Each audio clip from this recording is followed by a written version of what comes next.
शुरुआत अहम खबर के साथ देहरादून से। राज्य स्तरीय कार्यक्रम में आज मुख्यमंत्री पुष्कर सिंह धामी शामिल होंगे। रक्षाबंधन के अवसर पर राज्य स्तरीय कार्यक्रम रखे गए हैं।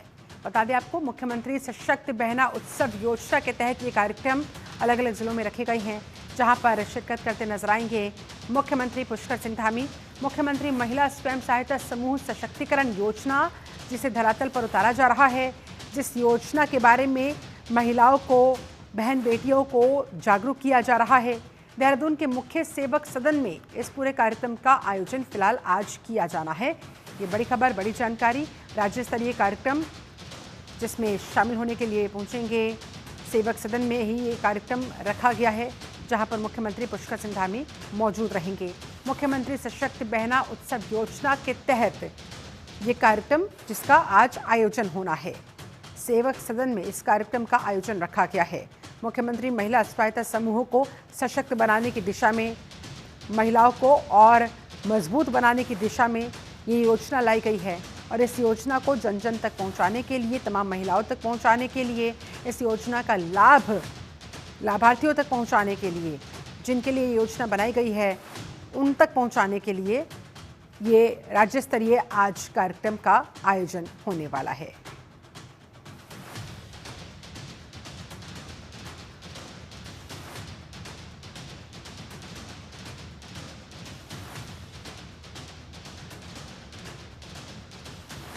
राज्य स्तरीय कार्यक्रम में शामिल होने के लिए मुख्यमंत्री पुष्कर सिंह धामी पहुंचेंगे। अब चूंकि सूबे के मुखिया को अपने बीच पाकर जाहिर तौर पर इस तरह की योजनाओं पर और फोकस किया जाता है, जो संबंधित अधिकारी हैं वो और एक्टिव मोड में आ जाते हैं और योजनाओं को, जिनके लिए वो बनाई गई हैं, उन तक पहुंचाने के लिए प्रयास और तेज हो जाते हैं।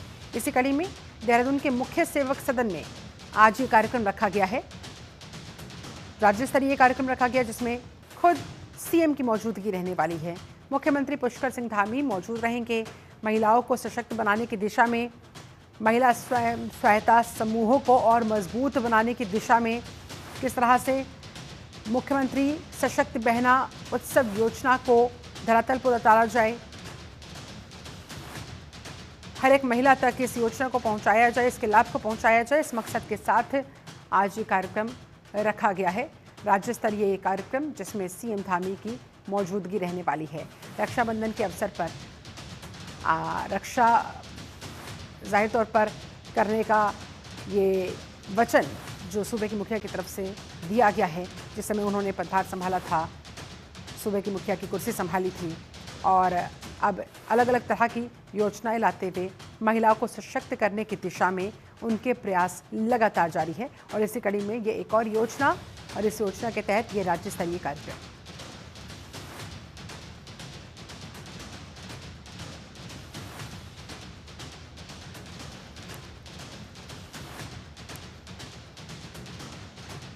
तो फिलहाल मुख्यमंत्री महिला स्वयं सहायता समूह सशक्तिकरण योजना के अंतर्गत, इस योजना के तहत ये पूरा कार्यक्रम वहां पर रखा गया है। देहरादून के मुख्य सेवक सदन में इस कार्यक्रम का आयोजन आज होना है, जिसमें मुख्यमंत्री पुष्कर सिंह धामी सम्मिलित होने के लिए पहुंचेंगे और महिलाओं को एक संदेश देने की कोशिश की जाएगी राज्य सरकार की तरफ से, खुद मुख्यमंत्री पुष्कर सिंह धामी की तरफ से, कि सरकार आपके साथ है, आपको मजबूत बनाने की दिशा में, सशक्त बनाने की दिशा में लगातार प्रयास जारी हैं। हरीश खड़ेरा फोन लाइन पर हमारे साथ, संवाददाता ज्यादा जानकारी के साथ इस समय जुड़ गए हैं।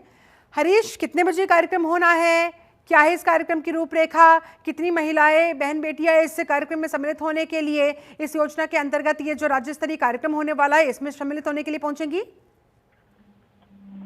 देखिए, जिस तरह से आज की अगर बात करें तो आज मुख्यमंत्री सशक्त बहना योजना के तहत रक्षाबंधन पर जो कार्यक्रम आयोजित किया गया है, उसमें बतौर मुख्यमंत्री मुख्य अतिथि के रूप में शामिल होने वाले हैं। अब से कुछ ही देर बाद मुख्यमंत्री तमाम जो राज्य की महिलाएं हैं, जो सशक्त बहना उत्सव योजना है, उसका आज शुभारंभ करने वाले हैं। इससे पहले भी सचिवालय में जो स्टॉल कार्यक्रम था वो मुख्यमंत्री ने किया था। कहीं न कहीं महिलाओं को सशक्त करने की तरफ लगातार ये कार्यक्रम किए जा रहे हैं। आज भी जिस तरह से रक्षाबंधन का अवसर है, इस पर रक्षाबंधन के मौके पर महिलाओं को किस तरह से सशक्त किया जाए, किस तरह से उन्हें आगे बढ़ाया जाए, तो इस तरफ भी सरकार काम कर रही है।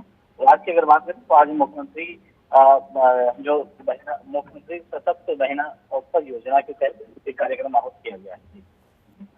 जाहिर तौर पर, और ऐसे में देखिए हरीश, एक मैसेज भी पहुंचाने का काम होगा कि महिलाएं अपने आप को अकेली ना समझें, अबला ना समझें, उन्हें मजबूत बनाने की दिशा में, उन्हें सशक्त करने की दिशा में सरकार हर कदम पर उनके साथ खड़ी हुई है। देखिए, दो चीजें हैं। जिस तरह से सिर्फ सरकार की अगर हम बात करें तो सरकार तो जहां तक महिलाओं को सशक्त करने की दिशा में लगातार काम कर रही है। कहीं न कहीं महिलाओं को उत्थान के लिए हर एक योजना सरकार के द्वारा चलाई गई, लेकिन कहीं न कहीं जो आम आदमी है, जो लोगल पब्लिक है, उसको भी ये समझना होगा कि कहीं न कहीं जो महिलाएं हैं उनका सम्मान होना बहुत जरूरी है। और आपने देखा कि चाहे तमाम जगहों पर जिस तरह से जो घटनाएं महिलाओं के साथ हो रही हैं, तो इस तरह की कोई जो मानसिकता है उसे परिवर्तन करने की आवश्यकता है। और निश्चित तौर पर मुख्यमंत्री ने भी कहा है कि चाहे महिलाएं किसी भी फील्ड में काम कर रही हो, किसी भी जगह काम कर रही हो, तो उनको सम्मान देना बेहद जरूरी है। आपने देखा उत्तराखंड में तमाम जगहों पर जिस तरह से महिलाओं की तरफ से जो समूह यहाँ पर चलाए जा रहे हैं और जिस तरह से जो महिलाएं हैं वो काम कर रही हैं, तमाम अलग अलग क्षेत्रों में काम कर रही हैं, तो उनको भी मुख्यमंत्री ने सम्मानित करने का काम किया है। और महिला एवं बाल विकास कल्याण मंत्री रेखा आर्य की चलिए, बात महिलाओं का करें तो वो ध्यान भी रखा जा रहा बताना है, बहन बेटियों का ख्याल किया जा रहा है, उन्हें सम्मानित किया जा रहा है, लेकिन देखिए रक्षाबंधन का त्योहार है हरीश, क्या कोई स्पेशल गिफ्ट भी देने की तैयारी में बहनों को? देखिए, अभी तक की अगर बात करें शिल्पा, तो कहीं कहीं मुख्यमंत्री की तरफ से महिलाओं को अभी जो ट्रेवलिंग है, अभी दूसरी की तरफ से जो फ्री देने का काम किया गया है। हर बार हर रक्षाबंधन में महिलाओं को अपने भाइयों तक पहुंचने के लिए या उनके आने जाने के लिए सुविधाएं उपलब्ध सरकार के द्वारा की जाती है, परिवहन विभाग की तरफ से की जाती है। इस बार भी जो फ्री जो ट्रेवलिंग है तो महिलाओं को वो दी गई है। इसके अलावा हाँ।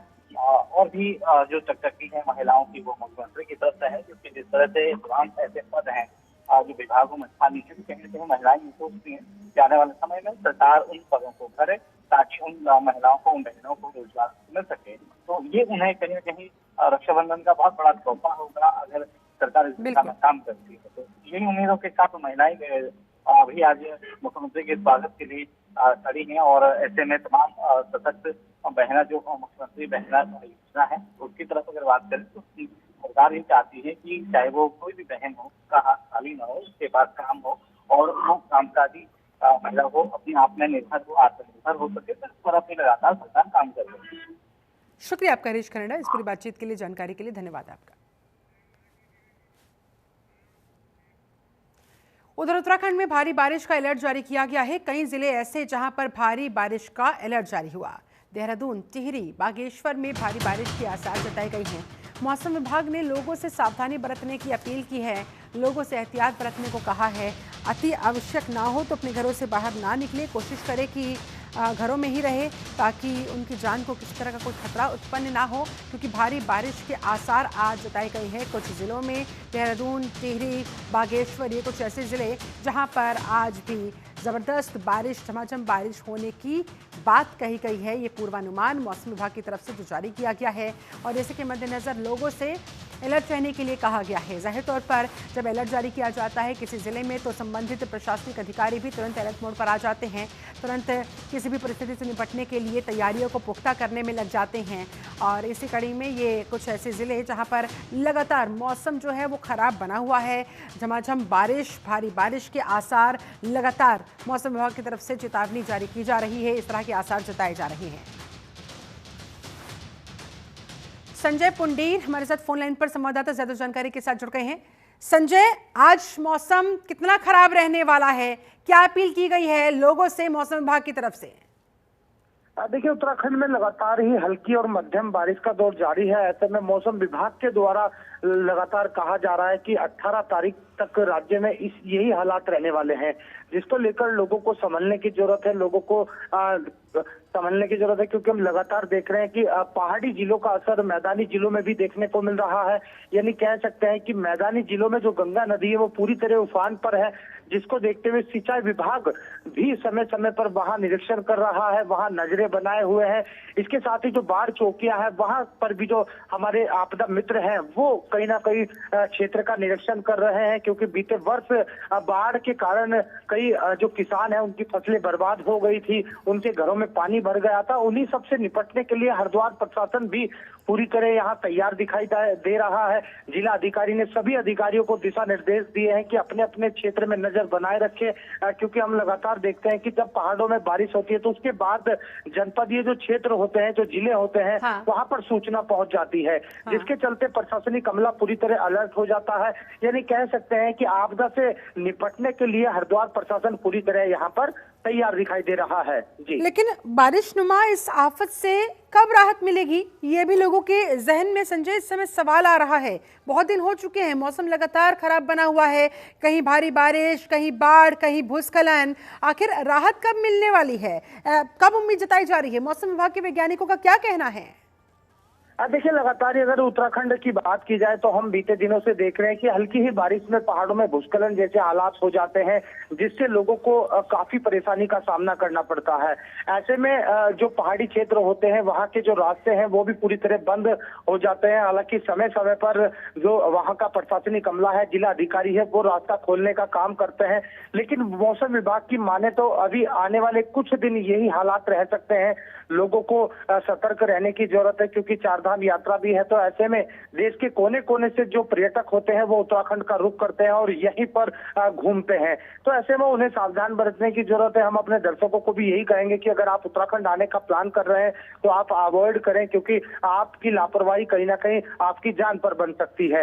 हालांकि मौसम को देखते हुए लगातार मुख्यमंत्री पुष्कर सिंह धामी भी मॉनिटरिंग कर रहे हैं, लगातार आपदा जो प्रभावित क्षेत्र है वहां का निरीक्षण कर रहे हैं और अधिकारियों को भी विशेष दिशा निर्देश दे रहे हैं। जी, शुक्रिया आपका संजय पुंडीर, इस जानकारी के लिए, इस बातचीत के लिए धन्यवाद आपका।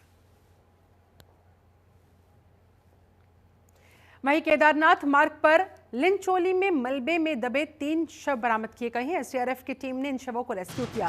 शवों की शिनाख्त करने में पुलिस जुटी हुई है। 31 जुलाई को केदारनाथ मार्ग पर भूस्खलन हुआ था।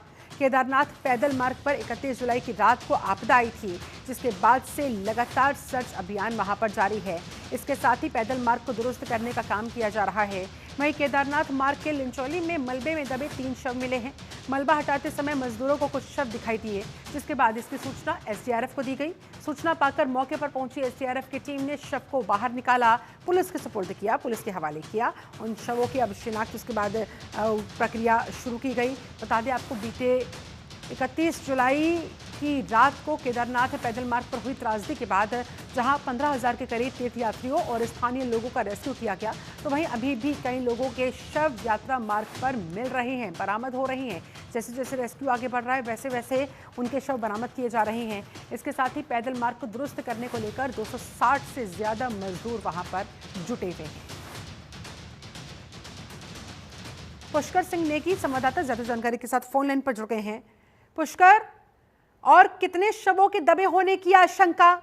रेस्क्यू ऑपरेशन क्या अभी भी खत्म नहीं हुआ?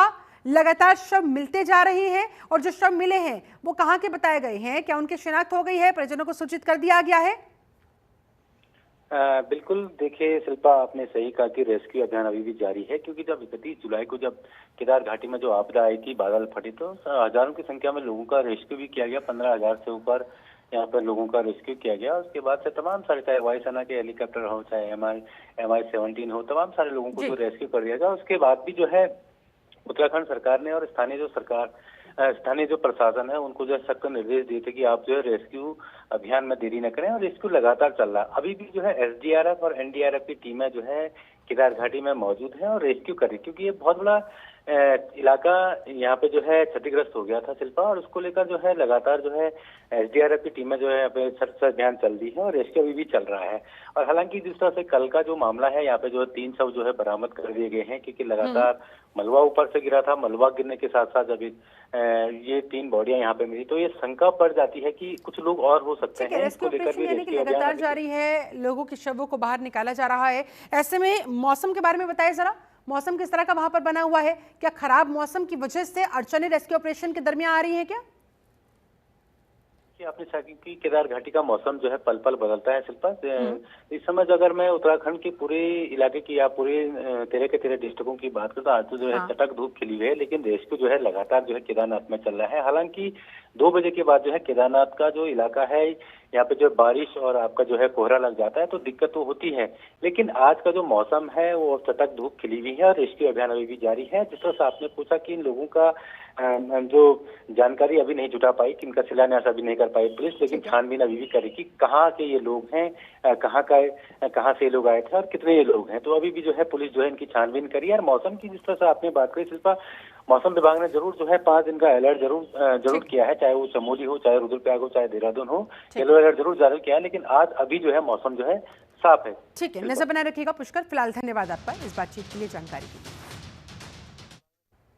वहीं मानसून के आते ही ज्योतिर्मठ की चिंता फिर से बढ़ने लगी। ज्योतिर्मठ में लोग रात भर सो नहीं पा रहे हैं। यहाँ लोगों के बीच डर का माहौल बना हुआ है। हर समय जान को खतरा बना रहता है कि कभी कोई बड़ा हादसा हो ना जाए। देखिए रिपोर्ट।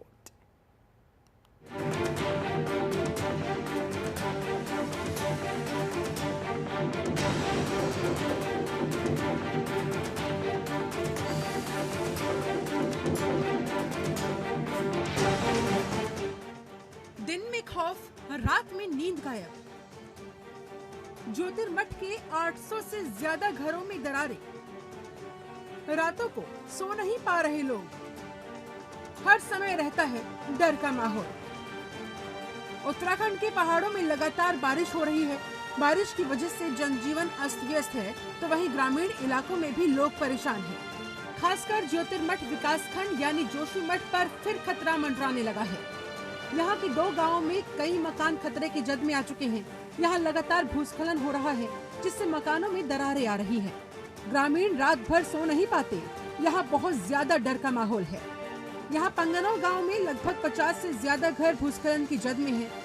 गांव के ऊपर लगातार भारी भूस्खलन हो रहा है, जिसकी वजह से ग्रामीणों की रातों की नींद हराम हो चुकी है।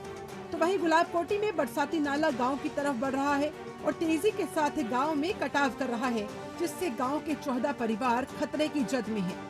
पिछले साल भी पंगनौ गांव में बारिश के दौरान भारी भूस्खलन हुआ था। गांव के 52 परिवारों को सुरक्षित स्थानों पर शिफ्ट किया गया था।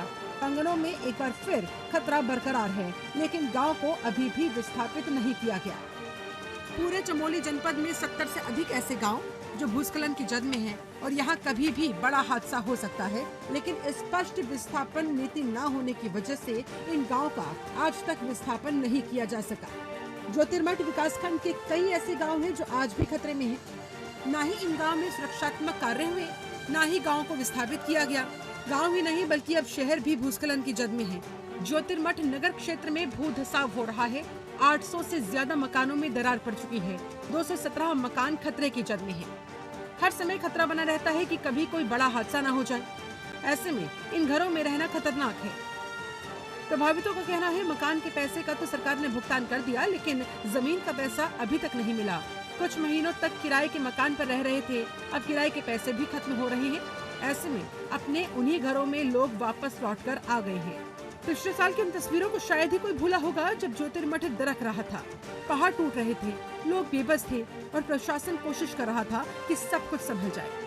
मानसून के दस्तक देने के साथ ही एक बार फिर से चिंता बढ़ गई है, क्योंकि ज्योतिर्मठ में अभी भी दरारें नहीं भरी। जर्जर निर्माण के दरकने का डर लगातार बना हुआ है। उत्तराखंड के चमोली में स्थित ज्योतिर्मठ बद्रीनाथ धाम यात्रा का सबसे प्रमुख पड़ाव है, लेकिन अब जब देवभूमि में मानसून कदम रख चुका है, तो इस बार भी ज्योतिर्मठ को लेकर चिंता बढ़ रही है। प्रशासन का दावा है इस बार वो किसी भी विपरीत हालात से निपटने के लिए पूरी तरह से तैयार है। ब्यूरो रिपोर्ट, जनतंत्र टीवी।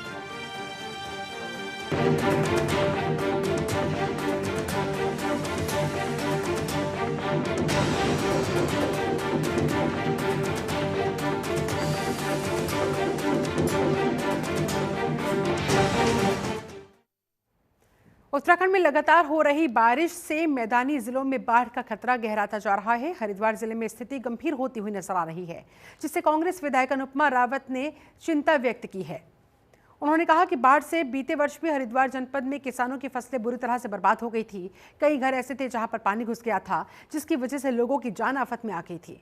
अनुपमा रावत ने विधानसभा में इस मुद्दे को उठाया और हरिद्वार के लिए विशेष राहत पैकेज और रिलीफ की मांग की। उन्होंने कांगड़ी गांव का विशेष रूप से उल्लेख किया, जो कि एक ऐतिहासिक और पौराणिक गांव है, और बताया गया कि गांव लगातार डूबता जा रहा है, लेकिन सरकार का इस तरफ कोई ध्यान नहीं है। उन्होंने कहा, गांव में कटान इतनी तेज हो गई है कि आधे से ज्यादा गांव को अब तक खाली करवा लिया गया है। मजबूरन ये कदम उठाना पड़ा है। उन्होंने ये भी कहा कि किसानों को अब तक मुआवजा भी नहीं दिया गया और सरकार से इस दिशा में जल्द कदम उठाने की अनुपमा रावत ने अपील की। देखिए, पिछली बार जब बाढ़ की स्थिति हुई थी, हम लोगों ने उसके बाद सदन में भी ये रखा था कि हरिद्वार को खास तौर पे बाढ़ जो है वो जोन के उसमें वो किया जाए, चिन्हित किया जाए सरकार के द्वारा, और विशेष जो है पैकेज और रिलीफ जो है वो हरिद्वार जनपद को दिया जाए। बहुत स्थिति गंभीर थी, किसानों के खेत बर्बाद हो गए, घरों तक पानी आया, मगरमच्छ वगैरह सब लोगों जान तक लोगों की बन गई थी। और दिखावा भी किया गया, मैं साफ तौर पे कहूंगी, सरकार के द्वारा, प्रशासन के द्वारा मीटिंग पे मीटिंग, 6-7 सर्वे, आज सर्वे हो रहा, आज इसका वो हो रहा, और नतीजा कुछ नहीं हुआ, जनता को कुछ नहीं मिला, किसानों को कुछ नहीं मिला। स्थिति लगातार बढ़ती जा रही है। मेरा क्षेत्र हरिद्वार ग्रामीण पूरी तरीके से जो है नदी के तट पर है, चारों तरफ से, चाहे लालढांग का क्षेत्र कह लीजिए या लक्सर रोड का, प्रभावित करता है मैक्सिमम 75 से 80%।